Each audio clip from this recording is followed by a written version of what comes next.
Press, partita delicata, hai spremuto i ragazzi in settimana. E i ragazzi sono concentrati da un po' di mesi a questa parte, stiamo facendo veramente un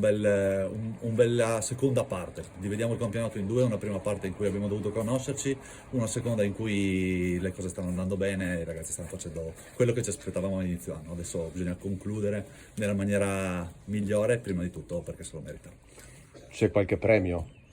Eh, Tocchiamo tutto il ferro possibile.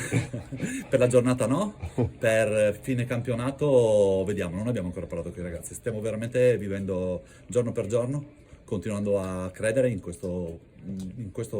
obiettivo che abbiamo da inizio anno, che è quello di rimanere in alto, che all'inizio sembrava irraggiungibile perché eravamo alla quinta giornata ultima in classifica, però poi ci siamo guardati e abbiamo visto che eravamo una squadra, prima di tutto, non solo un gruppo di giocatori, una squadra, una società legata ai giocatori, dei giocatori legata alla società e questo ha portato a questi risultati, quindi per la fine campionato, toccando effettivamente qualsiasi cosa, se c'è da festeggiare noi non ci tireremo indietro. Una battuta al tuo rapporto col mister. Il mister è qua da alcuni anni, prima di tutto una persona spettacolare,